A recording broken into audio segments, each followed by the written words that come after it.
Hello friends, welcome to you in my YouTube channel VK EDU change the way of learning. Friends, आज हम लोग पवन दूतिका जो कि अयोध्या सिंह उपाध्याय के प्रिय प्रवास से लिया गया है, आज हम लोग यहाँ से पढ़ने वाले हैं।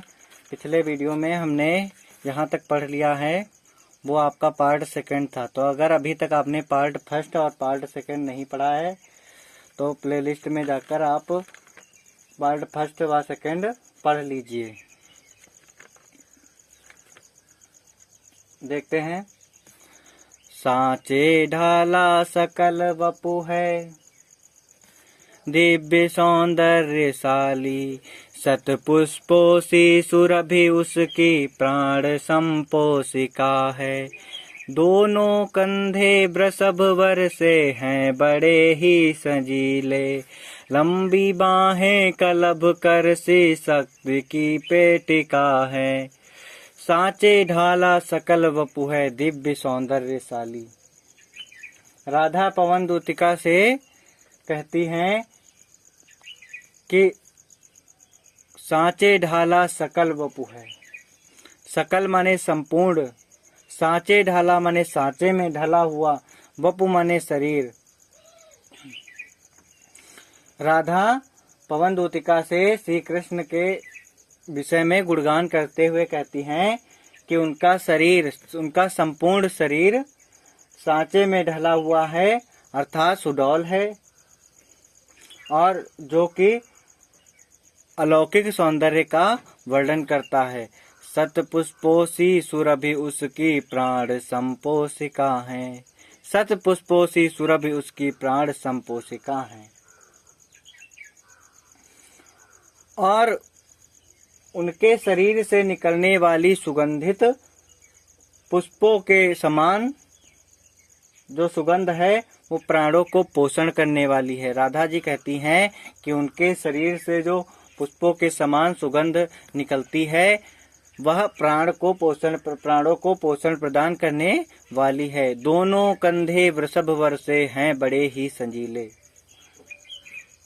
और उनके दोनों कंधे वृषभ वर से माने सांड के समान, सांड के समान, और उनके दोनों कंधे ऐसे प्रतीत हो रहे हैं जैसे वे सांड के कंधे हों, अर्थात उनके कंधों में कंधे अति बलिष्ठ हैं, बहुत ही बलवान हैं। लंबी बाहें कलभ कर सी शक्ति की पेटिका हैं, और उनकी लंबी भुजाएं कलभ कर सी मतलब हाथी की सूंड के समान। शक्ति की पेटिका, शक्ति की पेटिका माने शक्ति की पिटारी। तो राधा जी कहती हैं कि उनकी भुजाएं हाथी के सूंड के सदृश बल वाली पिटारी हैं, अर्थात वे बहुत ही शक्तिशाली हैं। राजाओं सा सिर पर लसा दिव्या पेड़ होगा, शोभा होगी उभय श्रुति में स्वर्ण के कुंडलों की। नाना रत्ना कलित भुज में मंजू के यूर होंगे, मोती माला लसित उनका कंबुसा कंठ होगा। राजाओं सा सिर पर लसा दिव्य आपीड होगा। आपीड माने होता है मुकुट, लसा माने शोभित होगा। राधा जी कहती हैं, कृष्ण के गुणों का वर्णन करते हुए पवन दूतिका से कहती हैं कि उनके मस्तिष्क पर राजाओं के समान सौंदर्य से युक्त मुकुट विराजमान होगा या मुकुट सुशोभित होगा। शोभा होगी उभय श्रुति में स्वर्ण के कुंडलों की। शोभा होगी उभय श्रुति, उभय श्रुति माने दोनों कानों में, स्वर्ण के कुंडलों माने सोने के कुंडलों से, और उनके दोनों कान मनोहर स्वर्ण कुंडलों से सुशोभित होंगे। नाना रत्ना कलित भुज में मंजू के यूर होंगे। भुज माने भुजाओं या हाथ में, केयूर माने होता है भुजबंद, केयूर माने होता है भुजबंद, और वे अपनी दोनों भुजाओं में रत्न जड़ित भुजबंद धारण किए हुए होंगे। मोती माला लसित उनका कंबुसा कंठ होगा। कंबुसा कंठ होगा। कंबु माने होता है शंख, ठीक है। और शंख जैसी सुंदर सुडौल दिखने वाली उनकी गर्दन में मोतियों की माला होगी। फिर नेक्स्ट देखते हैं। तेरे में है ना यह गुण जो तू व्यथाएं सुनाए। व्यापारों को प्रखर मतियों युक्तियों से चलाना। बैठे जो हो निज सदन में मेघ सी कांति वाले। तो चित्रों को इस भवन के ध्यान से देख जाना। तेरे में है ना यह गुण जो तू व्यथाएं सुनाए। राधा जी कहती हैं, पवन से कहती हैं कि तू मुख विहीन है और तुझे विभिन्न प्रकार के क्रियाकलापों के द्वारा ही उन्हें संदेश देना होगा। तो कवि कहते हैं कि राधा पवन से कहती हैं कि तेरे में है ना यह गुण जो तू व्यथाएं सुनाए, कि तुम्हारे में वो गुण नहीं विद्यमान है जो तू बोलकर मेरी व्यथाओं को सुना पाए। व्यापारों को प्रकर्मतियों युक्तियों से चलाना। तो तुम इस स्थिति में अपने प्रखर बुद्धि और विवेक का प्रयोग करते हुए उचित क्रियाकलापों के माध्यम से अपना कार्य पूर्ण करना। बैठे जो हो निज सदन में मेघ सी कांति वाले।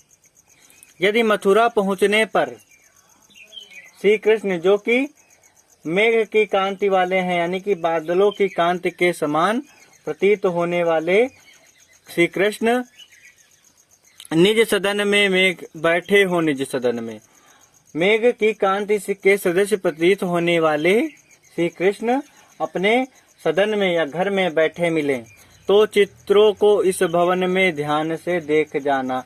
तो तुम उस भवन के सारे चित्रों को बहुत ही ध्यान पूर्वक देखना। जो चित्रों में विरह विधुरा को का मिले चित्र कोई, तो जा जा के निकट उसको भाव से यो हिलाना। प्यारे हो के चकित जिसके चित्र की ओर देखें, आशा है यो सूरति उनको हो सकेगी हमारी। जो चित्रों में विरह विधुरा का मिले चित्र कोई। राधा जी आगे पवन दूतिका को समझाते हुए कहती हैं कि जो चित्रों में विरह विधुरा का मिले चित्र कोई, यदि उन चित्रों में तुम्हें वियोग से व्यथित किसी स्त्री का चित्र दिखाई दे, तो जाके निकट उसको भाव से यो हिलाना। तो तुम उसके निकट पहुंचकर उसे इस भाव से हिलाना। प्यारे हो के चकित जिससे चित्र की ओर देखें। तो तुम उसके निकट जाकर चित्र को इस भाव से हिलाना कि मेरे प्रियतम या मेरे प्रिय कृष्ण विस्मय के साथ चित्र की ओर देखने लगे। आशा है यो सूरति उनको हो सकेगी हमारी। और मुझे ऐसी आशा है कि उस विरहणी का चित्र देखकर उन्हें मेरी याद आने लगेगी और उन्हें ऐसा आभास होने लगेगा कि मैं भी विरह की अग्नि में उसी प्रकार से जल रही हूँ जिस प्रकार से इस चित्र में यह स्त्री। तो नेक्स्ट देखते हैं। जो कोई भी इस सदन में चित्र उद्यान का हो, अहो प्राणी विपुल उसमें घूमते बावले से, तो जाके सन्निकट उसके औहिला के उसे भी, देवात्मा को सूरति ब्रज के व्याकुलों की कराना। जो कोई भी इस सदन में चित्र उद्यान का हो। राधा पवन से कहती हैं कि यदि तुम्हें श्री कृष्ण के घर में, श्री कृष्ण के भवन में कोई ऐसा चित्र उद्यान का दिखे, कोई ऐसा उद्यान का चित्र दिखे। औ हो प्राणी विपुल उसमें घूमते बावले से, जिसमें अनेक जीव जंतु प्राणी व्याकुल होकर पागलों की भांति घूम रहे हों, तो जाके सन्निकट उसके और हिला के उसे भी। तो तुम उसके सन्निकट माने निकट जाना, तो तुम उसके निकट जाना और उसे भी हिला देना। देवात्मा को सूरत ब्रज के व्याकुलों की कराना। और देवात्मा यानी कि श्री कृष्ण को ब्रज के लोग जो कि विरह में व्याकुल हैं, ब्रजवासियों की याद करवाना। ठीक है।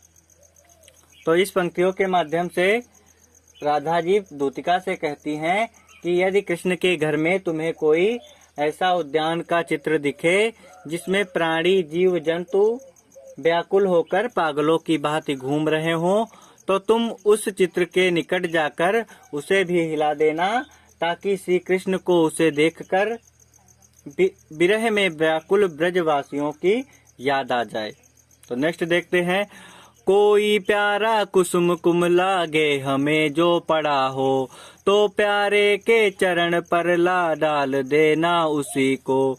यो देना है पवन बतला फूल सी एक बाला, मलाना हो कमल पग को चूमना चाहती है। कोई प्यारा कुसुम कुम लागे हमें जो पड़ा हो।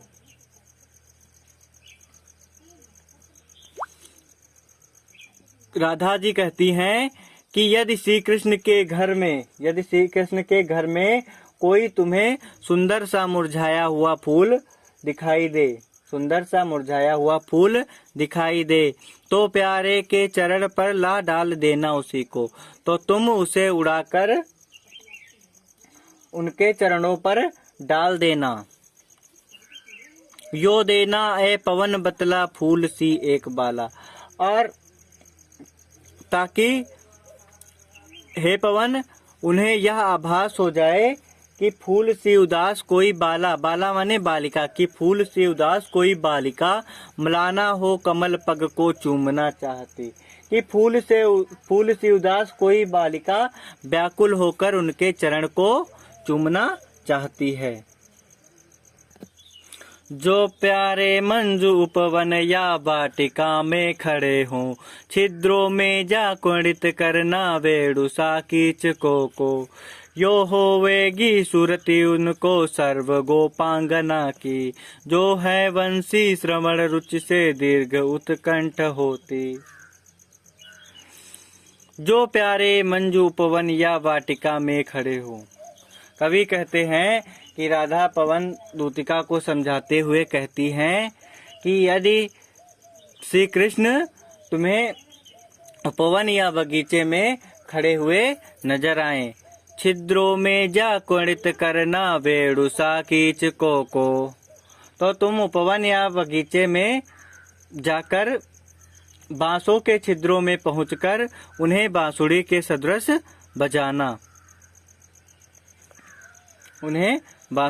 सदृश बजाना, यो होवेगी सुरति उनको सर्व गोपांगना की। तो उन्हें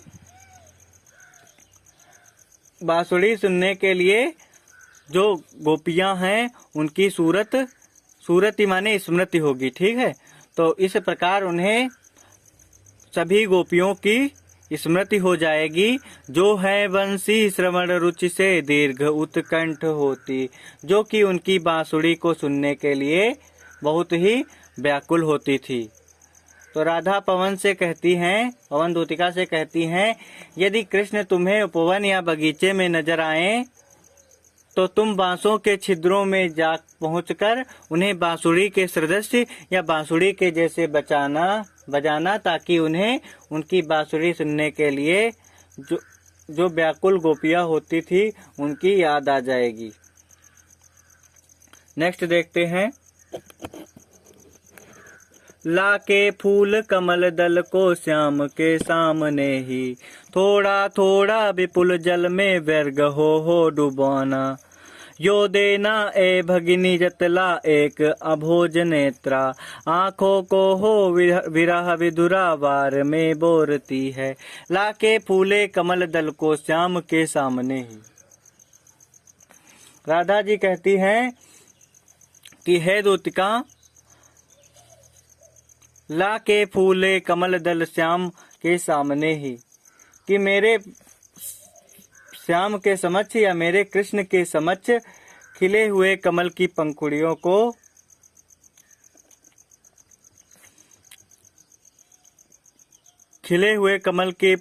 को थोड़ा थोड़ा विपुल जल में व्यर्ग हो डुबोना। कमल की पंखुड़ियों को व्यर्ग हो डुबोना। विपुल जल में कमल की पंखुड़ियों को व्याकुल होकर थोड़ा थोड़ा जल में डुबोना। इन पंक्तियों के माध्यम से राधा पवन दूतिका से कहती हैं कि हे दूतिका, मेरे प्रियतम के समक्ष जो कमल के फूल जो खिले हों, उनकी पंखुड़ियों को व्याकुल होकर जल में थोड़ा थोड़ा डुबोना। यो देना ए भगिनी जतला एक अम्भोज नेत्रा। और इस प्रकार हे बहन, तुम यह जतला देना कि अम्भोज नेत्रा माने होता है कमल के समान नेत्र वाली। और इस प्रकार हे बहन, तुम यह जतला देना कि कमल के समान सुंदर नेत्र वाली, आंखों को हो विरह विधुरा वारी में बोरती है, कि कमल के समान सुंदर नेत्रों वाली राधा वियोग में व्यथित होकर अपने नेत्रों को जल में डुबोए रखती है, अर्थात दिन रात रोती रहती है। इस प्रकार राधा पवन दूतिका को समझाते हुए बताती हैं कि कहती हैं कि हे बहन, मेरे प्रियतम के समक्ष ही खिले हुए कमल की पंखुड़ियों को व्याकुल होकर जल में धीरे धीरे डुबोना, ताकि ए बहन यह देखकर उन्हें यह आभास हो जाए कि राधा वियोग में व्यथित होकर अपने नेत्रों को जल में डुबोए रखती हैं, अर्थात वह दिन रात रोती रहती हैं। तो आज फ्रेंड यहीं तक। अगर वीडियो अच्छी लगी हो तो लाइक करें, शेयर करें, चैनल सब्सक्राइब करें। Thank you friends.